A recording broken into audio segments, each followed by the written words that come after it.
G'day, guys, and welcome to Warrior by Design. I'm your host, Benjamin John. And as promised, I've got an epic guest on here today. His name's Morgan T. Nelson. This bloke is 28 years old. He's basically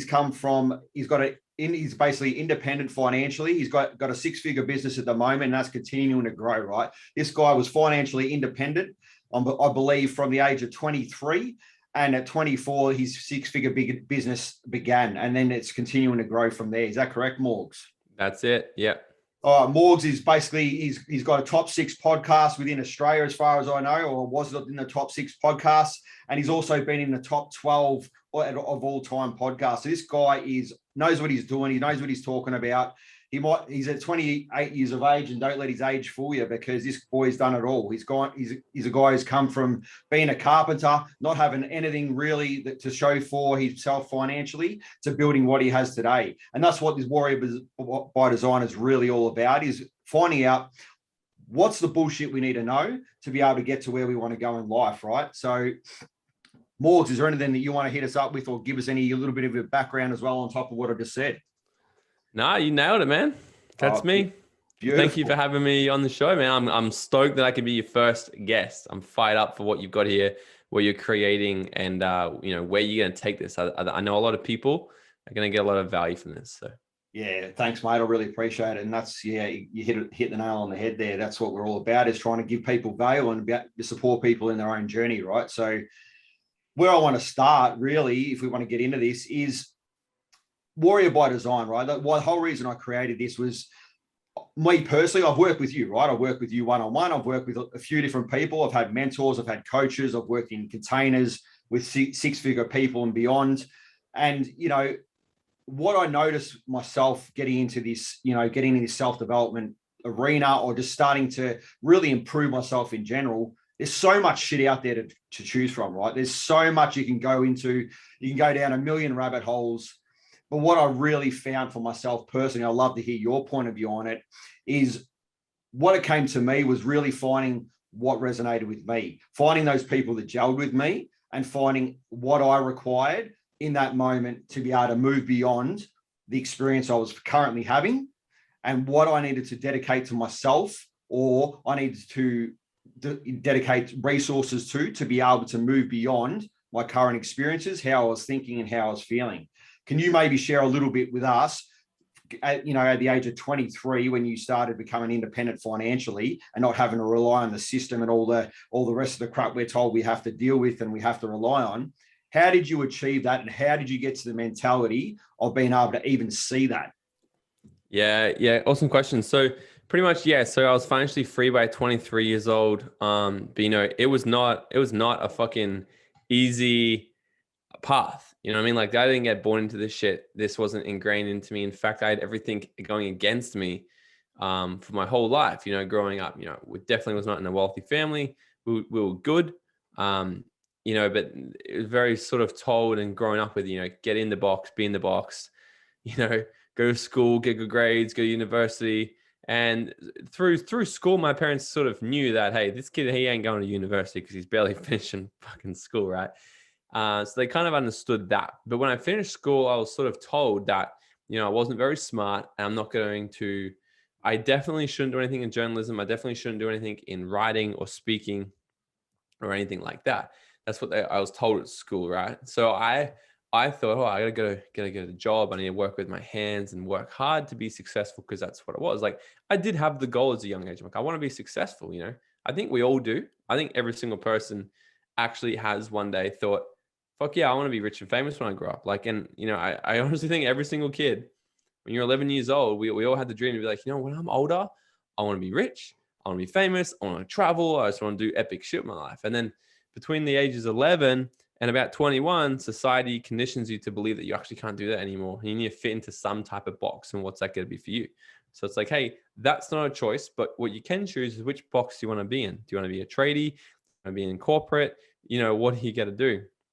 So, but then here I am now. I've got a top podcast and I speak all around the world, and I just wrote my first book. And it's an interesting thing of how people say one thing that doesn't have to become your reality, Huge. So I did go down the path of thinking I wasn't good enough for quite a long time. And I was looking for different ways to make an extra income on the side when I was an apprentice carpenter.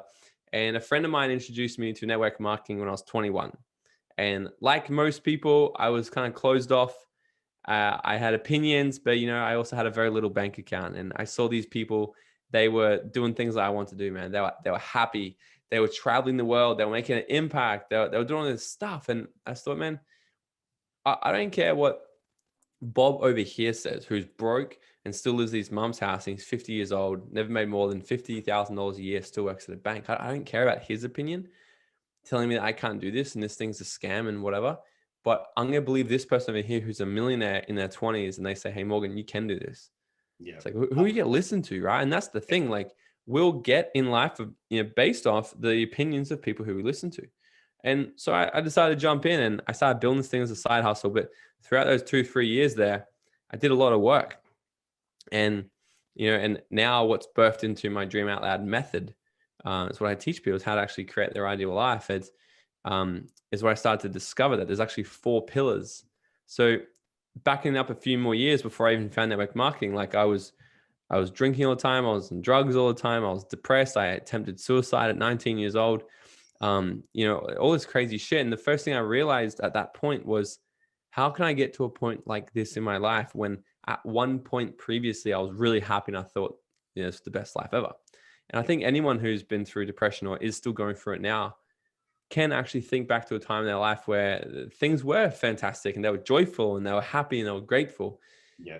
So the thing is, we all have a strategy. We have a strategy to be happy. We have a strategy to be depressed. Sometimes people prefer to stay in depressed because, we don't know what we don't know. And this is why I love this podcast and coming on and sharing this kind of stuff, because the more awareness that people have of what they can actually take out there and apply to their life, they can create change. So I discovered that the one thing that changed was my environment. When I'm around people that are lighting me up, when I'm around successful people, when I'm around happy people, I naturally feel happy as well. But if I'm around people who are toxic, if I'm around people who are drinking, taking drugs, fighting, they're negative, they're talking about shit all the time, then I'm going to start feeling like crap too. So I discovered that the first pillar of the 4 is to find the right environment, internally and externally. Yeah, 100%. Which is, a big kind of a game there. And then, fast for a few more years, I figured out you need the right vehicle. It needs to be the right time. And then, you need to develop the right you. And I remember, and this is like a never ending game. It's like we're continually always working on ourselves, these limiting beliefs, these limiting stories and where they came from. But I remember I was 23 years old. I just moved to Mexico. I was fucking living it up. And then I went to a big self-development event in Palm Beach, Florida. And one of my limiting beliefs that came up was, I can't excel to the next level because I'm too young. So I had all these things. It's like, well, when did we decide that? When did I decide that success or happiness has an age bracket on, So, throughout this time, it definitely didn't happen by accident. It happened with complete conviction, with certainty, with accuracy. Like I've had a vision, I know what I want, and I think anybody can do it. They can visualize the life they want. And if they can bring enough pain into this certain situation, which is our why, I call it what hurts you. So if you bring enough pain into your current situation where it's more painful to stay where you are than it is to actually move, then you'll start creating change. And that's what I've always done. I've always seen what I wanted, create enough pain here now, discomfort. Well, I'm unhappy here. I need to keep moving, keep going. And the more people I network with, I find more resources. And become more resourceful myself. And it's just a matter of keeping going until you get to your destination. Yeah, 100% Morgan. I think you're dead on there. And, we've had discussions previously about this sort of stuff as well, and I think for myself personally, doing exactly what you're talking about, really working on myself and discerning for myself what the fuck resonates for me, right? Because everyone's got an opinion, everyone's got their own structure, their formula, their strategies, they've got whatever. But what I found for myself personally through this journey is 100%, there's definitely some key aspects to that. Everyone kind of, you see a lot throughout, everyone's kind of journey. There's aspects of, first and foremost, if you're not willing to go out there and challenge what it is you believe to be true, or challenge what it is you believe to be your experience, then it's near on impossible to have something different, right? Because it's the over evolving circle, and circle is like Groundhog Day every day, because you get what you expect. 100%. Yes. Yeah, and I really love that. So for me, what I really love is, you're a perfect example of breaking out of that mold, right? A perfect example. And you're dead right. Like there's so much, me being just turning 40 years of age. And even when I think back to being a younger fella, there was always this stigma around, oh, you're just a young buck, like you got to go through the processes. You've got to go through all the bullshit to be able to achieve something in life. And what a load of shit. That's what I've found. That's more than anything. If I look back on, like, if I speak to people like yourself and some of the people that you're hanging around, I've had minimal conversations with them in certain scenarios as well. And these guys are young as anything, like from my perspective, I look back and look, geez, I wish I was at where you guys are now, I mean, at the same age. And I just love the fact that you've kind of been able to smash that mold and go, what is age? Like, who has the law or the definite about when we can achieve this shit, right? For yourself personally, sorry, go. That's, like all behavior is learned behavior. And that's the great thing. When people come to my events, it's like, sometimes people think they're like, I'm going to go to this event because I'm going to learn more, because we fall into this trap that the more the better in life you're going to get. But unfortunately, fucking 99% of the shit that most people know is actually unuseful information.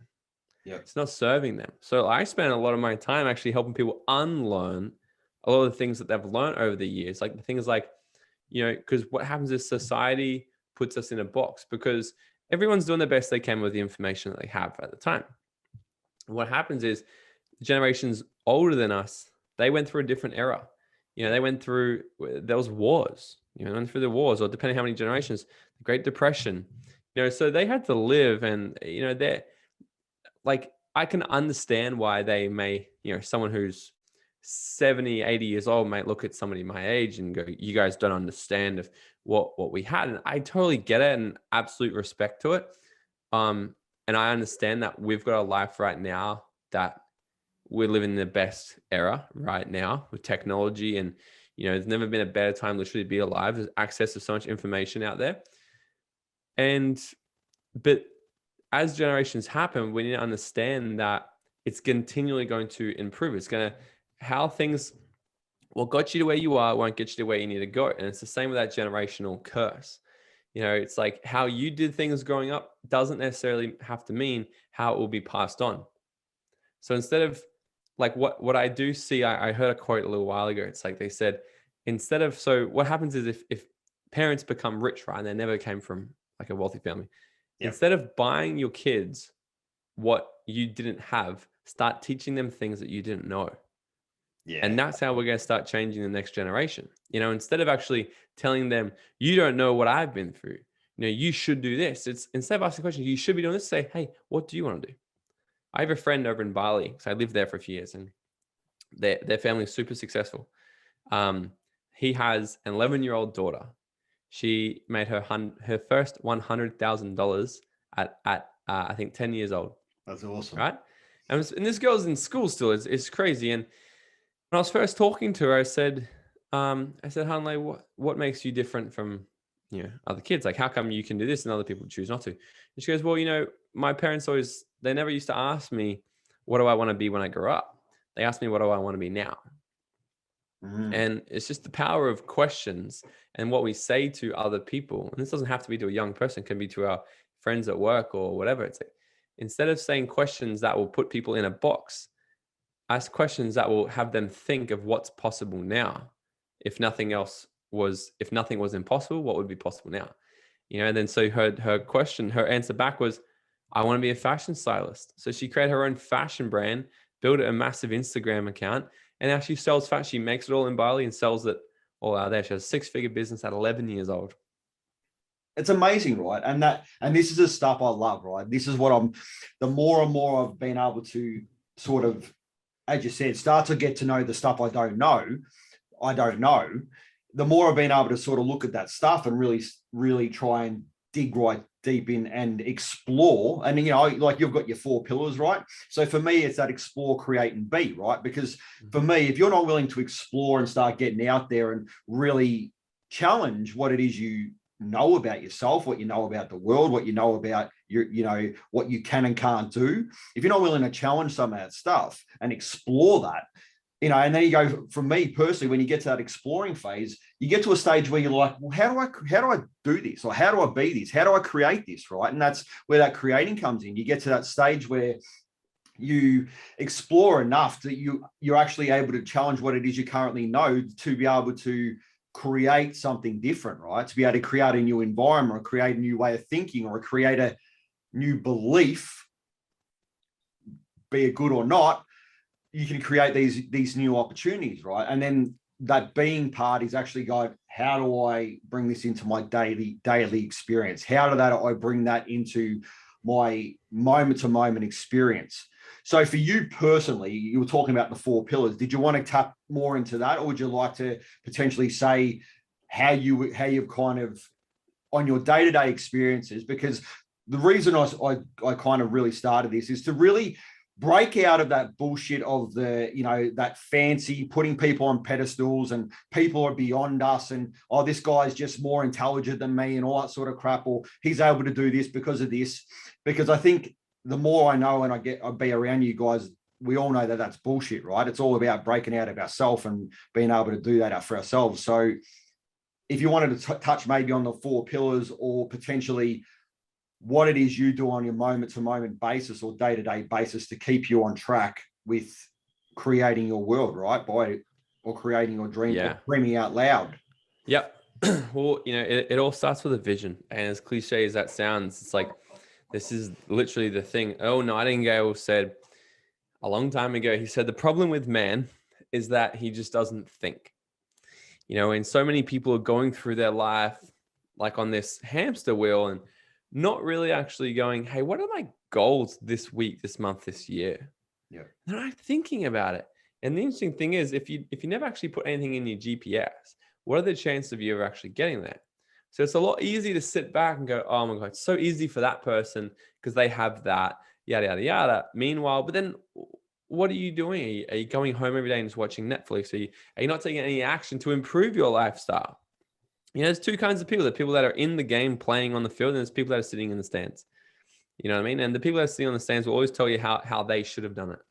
But it's like the people in the arena, they're risking everything, and they're doing their best. They're actually doing it. It's like, which person do you want to be at some point in your life? You need to make the decision to jump in the arena, but everything starts with this vision. And what I say is, like, having the end in mind is, if I said to you, Ben, I said, hey, let's have dinner together tonight. Let's say you live near me, okay? And let's say, hey, let's go have dinner tonight. You say, yeah, sure.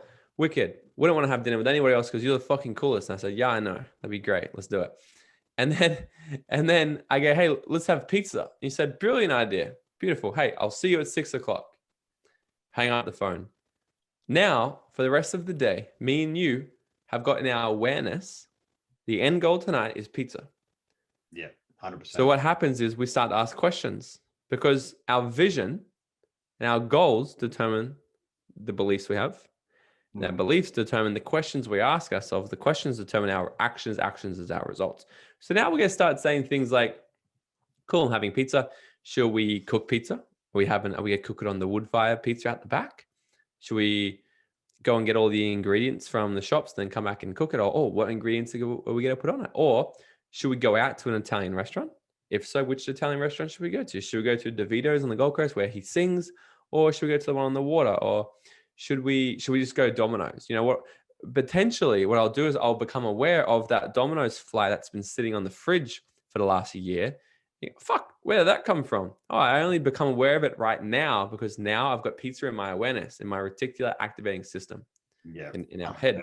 Love it. And that's what happens. So when we actually set a goal and we say, hey, you know what? I'm going to sit down right now. Because if we can all think 5 years ago, right? We can think, well, what we're doing 5 years ago and how fast did that 5 years go? It feels like it was just in a moment. What's going to happen is the next 5 years will also go like that. But we now have more information that we can make better decisions now than what we did 5 years ago. So we've all got the ability to make a decision today to be like, you know what? Yeah. What is going to be my goal in 1, 3, 5 years? What do I want it? Would I be happy if I was still living the exact same life that I am right now? Yes or no? And if the answer is no, go, well, what needs to change? What area of my life needs to change? And actually setting a goal and taking a second to actually think about this thing. It's so simple, but most people don't do it. In fact, 95% of people don't do it. That's why 95% of people end up dead or dead broke by the age of 65 years old. It's actually a stat that showed that. It's some scary shit. And so having the goal, the vision of where we actually want to go is now going to help determine the questions we ask ourselves and the actions we take every day. So the reason why I can stay motivated, I'm not motivated. It's just my life. Like it's my habit now. So at one point, we create this thing called motivation, right? And how this happens is, and I teach this in the third pillar, which is the right timing. So how do we create the right timing now? It's because humans are motivated by two things, pleasure or pain. Yeah. That's it. So most of the time, people are going towards pleasure. Okay. We're going towards pleasure. The only downfall with that is we're not going to do things that make us uncomfortable. And unfortunately, to have a life that's comfortable, you need to do some things that are uncomfortable along the way. Otherwise, you do now what's comfortable and you'll live an uncomfortable life, just falling short, just always stretching, needing more income, you know what I mean? Yeah. Life will continually be hard if we do what's easy, but if we do what's hard, life will be easy. So I teach this in the third pillar is the right timing. There was this story, okay? This little boy is walking down the street and he's walking down the street and he hears this dog, and this dog is crying and crying and growling and howling. And he goes up to the porch and he sees the dog and he sees this old man sitting next to the dog. And the little boy goes up to the old man. He says, "Hey, sir, what's wrong with your dog? Why is he crying?" And the old man goes, "You see the little man," or whatever he calls him, "see little boy? He's sitting on a nail." And the boy goes, "Well, why doesn't this get off the nail then?" Seems logical, doesn't it? And then the old man says, "Well, because it doesn't hurt enough for him yet." And that's what most people are doing, because they're guided by pleasure. They're thinking one day I will do something because one day it's there. But you know what? Right now, it's just not painful enough for me to actually take action and do it. Yeah. That most people associate more pain in doing the work than they do in not doing the work. And that's the issue. So how we can where motivation starts is getting leverage on our life first and bring enough pain to the current situation. And how I do that is have people visualize, where do you want to be in 5 years? We craft it. It's amazing. Okay, now let's say if you take no action today and you do nothing and you keep doing things you've always been doing, where are you going to be in 5 years? And it's tremendously worse than where they are right now. Like, because most people never think about, hey, what's going to happen if I don't take action? Yeah, definitely. Right? They always think, well, what's the cost of taking action? What's the cost of not taking action? What's the cost of this investment in a coach, in a program, in a seminar? But fuck, what's the cost of not doing it? And then they bring enough pain into the current situation, go, far out, I must change now. So that is where the initial motivation starts. And I believe we all, like, getting motivated by pain is a great place to start. Don't get me wrong. However, it's good to switch to pleasure eventually. Yeah. Because otherwise we'll keep self-sabotaging and having to come back to the pain. But we get into a point like that, then we start taking action towards our goals. We know where we're going, and now we know why we need to go there. All it is just taking these daily actions. And before you know it, you've actually created a habit. We're habitual beings.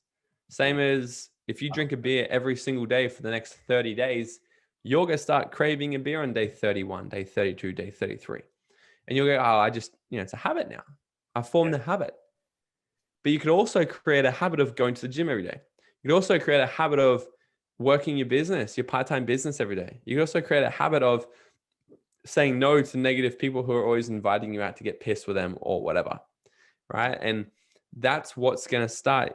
I'd love to tell people you can do one thing right now and change your whole fucking life, right? Well, you can do one thing. It's actually just make a decision that you're going there. That's the one thing you can do. However, what it is, great things come from little things compounded over a long time.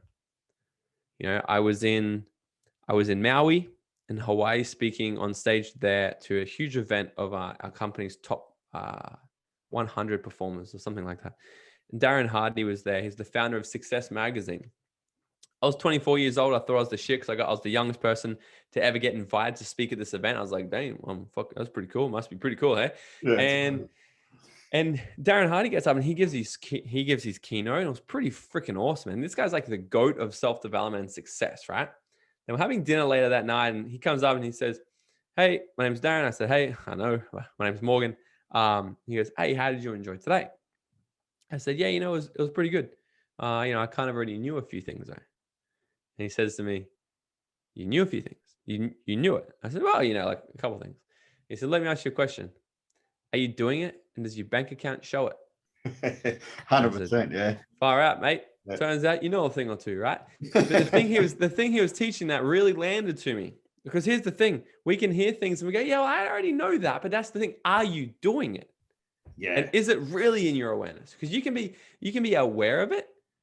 Then you can so there's three things: you can know it, you can understand it, and you can apply it. You can be like embodied. Yep. Now you might know that, hey, if I smoke a cigarette every single day for the next 50 years, I know that it's not going to have the best repercussions. But if you embodied that decision, if you embodied that belief, you wouldn't fucking have a cigarette, because you'd be like, I know it's going to kill me. And that's what he says. He's like, if everyone knew, if you got throat cancer after smoking one cigarette, nobody would smoke a cigarette. Yeah. Yeah. But it's because it's small bad habits compounded across a long time, 10, 20, 30, 40 years, having 1, 2, 3, 4 cigarettes per day. High chance you'll create something like that. Yep. So it's about being able to pull that pain into the now and be like, if I continually keep doing these things now, because I can have a Big Mac today and I'm not going to get fat straight away.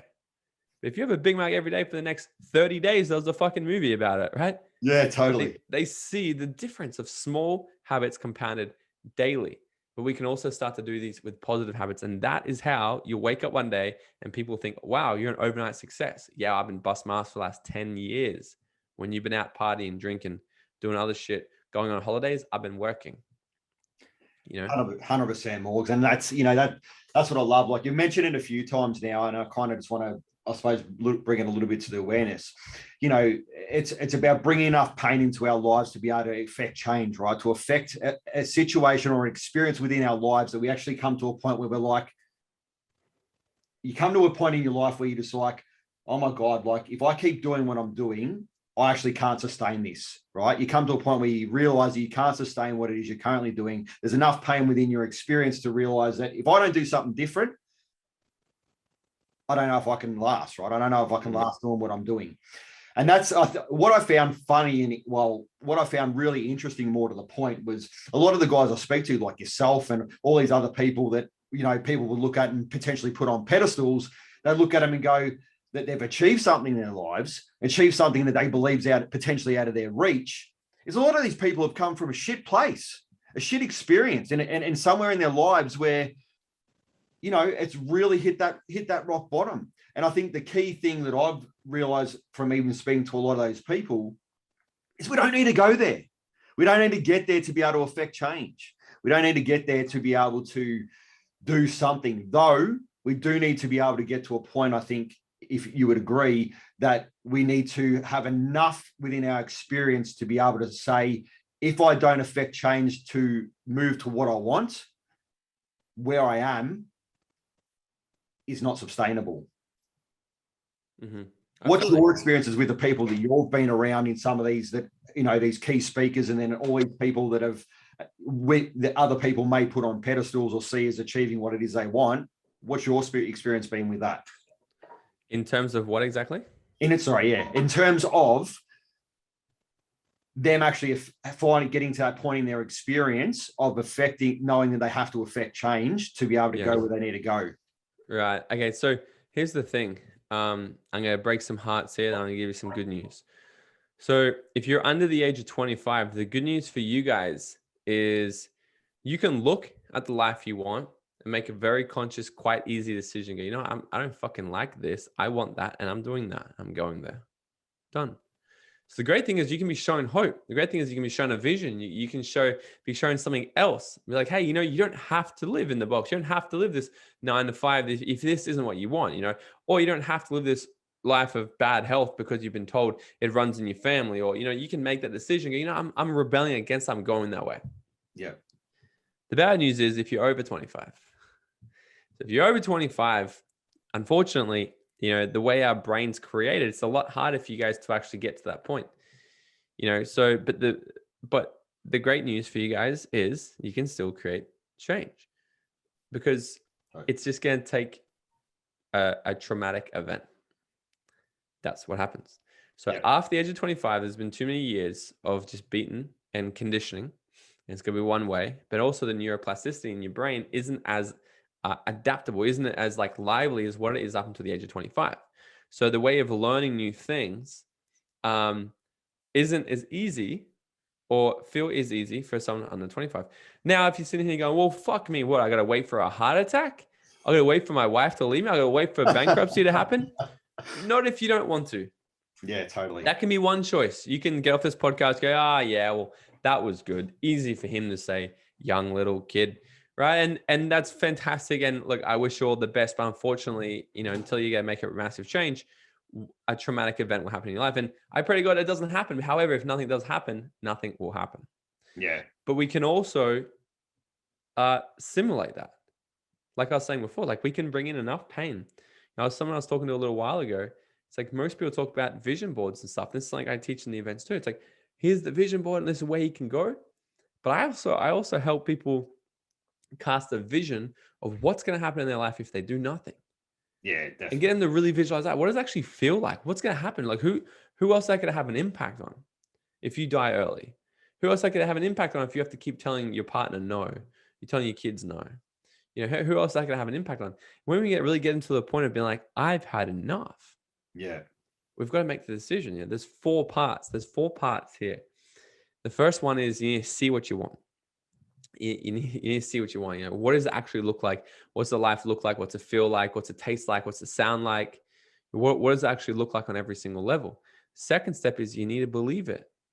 And sometimes people say this old belief, I guess, friend, around, I'll believe it when I see it, but it's the wrong way around. You'll see it when you believe it.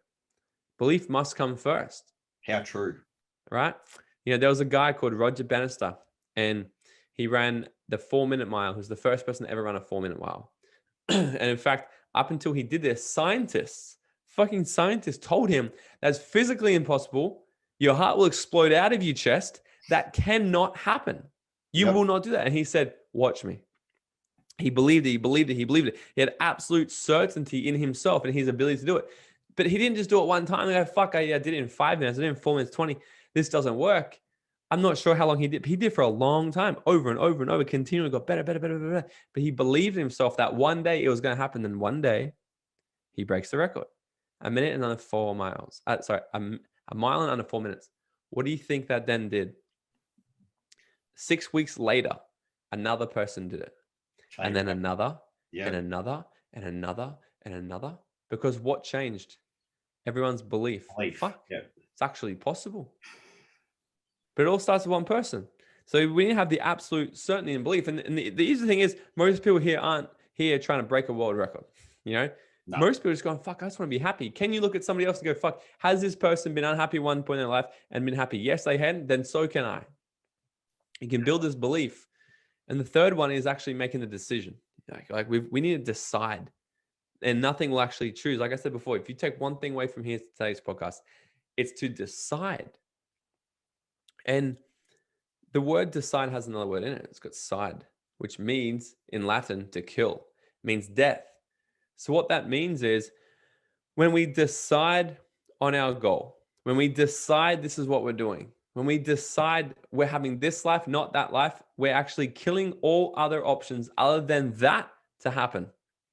And when you get to that point, you're fucking unstoppable. Yeah. And we need to get to that point. Until you're there, it's just 1 foot in, 1 foot out. Well, I'm just going to try this. People try. I'll try it for a week. I'll try this. I see it all the time in network marketing. I'll try network marketing for, 90 days. And if I'm not a millionaire yet, then I'll just quit. Like, no shit. People do that. Yeah. Like, what do you mean? It takes time to build a business? Oh, yeah. Right. And the fourth one is you need to act on it. So once you see it, you believe and you made a decision, you must take action. You can't just sit there and watch. I'm like, oh yeah, now I'm going to hope, I'm going to meditate, I'm going to put my crystals in alignment, and, whatever. We must take action. There's 4 different levels of action. The first one is no action. Quite simple. Do fuck all. right? Second one is blaming, complaining, and justifying. And I've been here for a long time in the past. Blaming, complaining, justifying. It would be so much easier. I could have that, if only I didn't have kids so early, or if I didn't get married so early, or if I, if I didn't grow up like this, or if I grew up in a better family. Blaming, complaining, justifying. What happens is when we make the decision, we shift our energetic frequencies onto that frequency of what we actually want to manifest. But when we justify, it brings it back down. Definitely. It's an interesting thing. So that's the second one. The third one is some action. Look, don't get me wrong. Some action is a lot better than the first two. And I can testament to this as well. I got started taking some action, like testing, going, well, I'm still a bit scared. There's fear out there. There's all this made up shit like, well, what if Sally says a mean thing to me when I do this? Or what if fucking this happens? There's this fear. But what happens is success breeds success. So the more we accomplish, the more we get done, the more we achieve, we actually feel more confident. The more we accomplish, and this can be little tiny things. Even if you say to yourself, I'm going to the gym tomorrow morning at 6 a.m. and you get there at 6 a.m., it builds more confidence inside you because you start to trust yourself and your ability and your integrity. And you start to build this person that when I say I'm going to do something, I fucking mean it and it's done. Yeah. What happens is people say, I'm going to set a goal. I'm going to lose weight this year. Or I'm going to go to the gym every single day at 6 o'clock. And what happens is tomorrow comes and you hit the snooze button. Yeah. What it does, our subconscious goes, you're not serious. Okay. Right. Then what happens is next time you say, I'm going to hit this goal, your subconscious mind goes, no, you're not. Because you couldn't even get up at fucking 6 o'clock when you said you would. How are you going to do $1 million in a year? Or you're right. So confidence and success comes from the teeny little tiny things, which is cool. Cool in a way because it's so easy to do. Shit in a way if you're not aware of it. But now everyone's aware of it. Yeah, that's it. And then the last level of action is the only one left, the all-out massive action. This starts to snowball. You start to build momentum, right?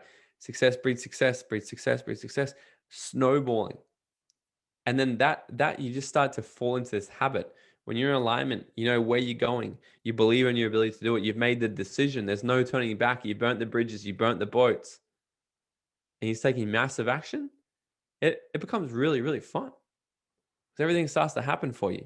But it doesn't happen overnight. It happens from these teeny little things over a long time. Yeah, no, 100% Morgs. And I think that's, that's so key is for people to really understand that, and that's, again, talking about the explore, create, and be. Well, if you don't take the action, the creation part, if you don't start creating, then we can't, those experiences within our lives, how can you expect anything other than Groundhog Day? How can you expect anything other than what you've already created or what you've already been if you're not willing to take that action, which is massive in the thing. But it was interesting. We were talking about belief, right? And I'd like to hear a little bit of your opinion. I'm mindful of the time, but little quickly on that thing of belief. Like the interesting thing is about that runner is there was a big portion there where people believe that you couldn't, right? So, and this is where I kind of look at the word believe and I'll look at the word belief. And there's also 3 little letters in there, which I've mentioned earlier in my podcast, the LIE, right? There's also in belief and in believe, there is LIE, lie, right? Which is a very interesting aspect of belief. Why it's so important, why there's an aspect of our perspective to be able to see something that or look outside the box of what we're being told. There's also an interesting aspect of that word belief, because if we believe something that's detriment to us, it also exists just as strongly as that we choose to believe moving forward. So how would you quickly explain the difference between moving from that belief of things that are detriment to us, that things that are holding us back, to actually moving towards that belief of things are possible and things are able to be achieved if I'm willing to dedicate enough time and action and take that action to create what I want? Well, evidence does provide more confidence. And so this is why the first part of the 4 pillars is the environment. Because if you're trying to create massive change, let's say you want to lose 10, 15 kilos and all of your friends are all about going out, drinking, partying, eating shit all the time, and they have bad habits. Now, are you ever in that environment and no one else is healthy around you? In that environment, Are you ever going to build the belief that potentially one day you'll be fit? Maybe, but fucking hard. Like with a lot of self-discipline. Yeah. But the average person, like, fuck, I probably couldn't even win. Yeah. You know? That's why the easiest hack to hitting your goals and changing your belief system is changing your environment. It's changing the people you surround yourself with, changing the thoughts that are in your head. And so there's two, there's the external environment or the internal. And the external is going to create our internal environment. So the fastest way to create anything is just go, how can I get around people that have what I want? How can I get around people that are living the life I want, that have the results I want? And if you can't get around them, how can you start listening to them? There's endless, like, and I know some people say, well, I can't get around a millionaire or a billionaire right now. Can you get on YouTube and listen to podcasts? Can you do this kind of stuff? Of course you can. You can start listening to them. My best mentors I've ever had are two people who I've never even met. Oh, sorry, one I have met. But one person, Jim Rohn, he's dead now, but he's been a mentor of mine for years because he used to sit in my back seat on my car in my ute every single day to work. Yeah. I just have him playing, inside my head, because then I'd go to work in an environment that wasn't very healthy, but I would try to do so much effort where I could drown out that negative noise. When I got there, I would try and drown it out, so that's what we can do, but it's about shifting the information that's coming through our head. And we have 5 senses. So 5 different ways that we can take in information. It's not just the people we're talking to. It's what we're listening to, what we're seeing, what we're tasting, everything, right? And so that's the biggest thing. If you're in this space and it's like, how do I start to break these molds, these beliefs? It's the first hack. And it literally is a hack. It's like, start getting around different people. Yeah. And I noticed this again last year. I traveled around the world, had some pretty cool success. But what happened was I kind of grew to the top of, the network I was surrounding myself with. And I came back to the Gold Coast and I was like, man, I got to find some people here who are really doing big things. I got to get around some different people. Literally on Halloween this year, 1 year ago, I was invited onto a yacht party. There's a clue. I got an invite from a friend. He goes, hey, do you want to come on a yacht party? I said, fuck yeah, I want to come on a yacht party.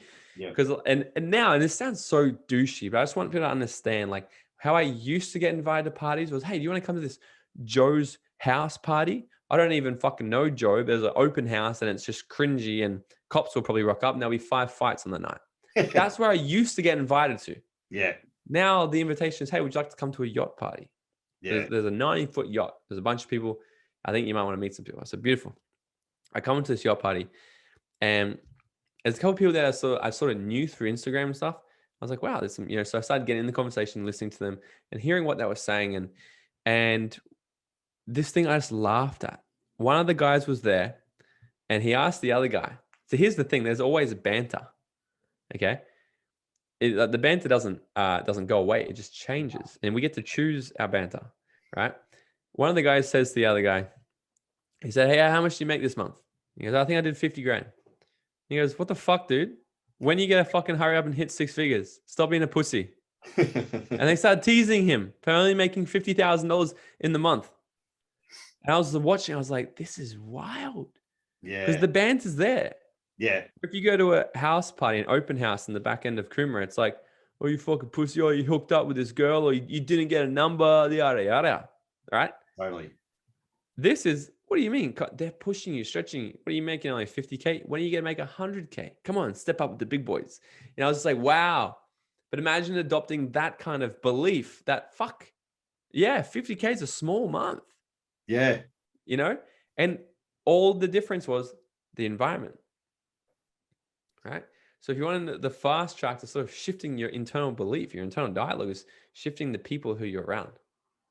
Yeah, 100% Morgs. And that's huge, mate. And look, guys, again, thanks for joining us on Warrior by Design. And this is exactly what I was talking about, guys. What I'm wanting to do and support you guys is trying to come to a point in your lives where you're really starting to understand that your environments, who you're around, what you hang around, what you put around your awareness, all your senses, everything from taste, sight, smell, hearing, whatever. Anything you're taking in any of your senses, if you're not mindful of that sort of stuff, the environment you're around, then this is going to create your experiences, right? I'm going to be a bit mindful with the time because I know Morgs has to head off straight after this. So what I'd really like to get into, Morgs, if you don't mind, is if you could maybe tell the guys where they can, they can hit you up and they can find you and maybe get in touch with you. Because look, guys, he may be 28, but I'm 40 years old. This some people would call boy is told me some shit. I'm ex-military, where my background is, and this guy has, he's doing the shit that some of us want to do. So you can ignore him, or you can maybe learn something. Where can they hit you up, Morgs? Yeah, I appreciate that, man. Instagram is my favorite place, at Morgan T. Nelson. I actually have a new Instagram now for our Dream Out Loud. It's literally called I think it's at Dream Out Loud Family. We're really just sort of birthing that thing there. But find me on Instagram at Morgan T. Nelson, or on my podcast, Dream Out Loud. Yeah, all just personal development, rawness, and same stuff as what you got going on here, Ben. Yeah, no, I appreciate it, mate. And guys, if you're serious about doing something, it's not going to hurt to send a message. I also like to say, Morgs, I'd love to continue this conversation maybe at a later date. If we can do that, we'll look into that. Absolutely. Maybe. I have one final question, if you don't mind. Let's hit it. So if you were able to go back in time, mate, and spend 30 seconds with yourself, what wisdom would you share with your warrior within to create by design? Also, at what age would that be and why? Fuck me.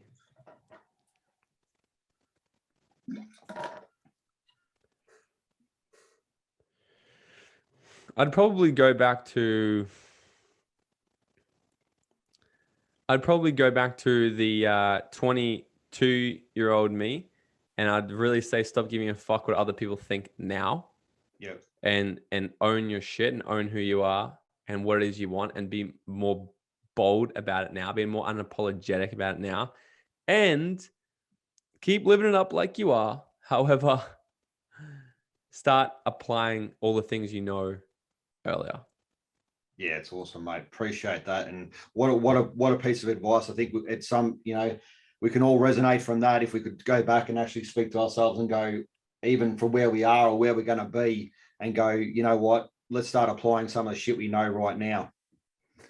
Yeah, love it, brother. Thanks again, brother. Really appreciate it. And remember, guys, explore, create, and be. Well, thank you for listening. If you found this episode valuable, please take the time to like, share, and subscribe. It really does make a difference. It helps others out there explore their warrior, create a life of choice by design, and be all that they wish to be. Remember, explore, create, and be.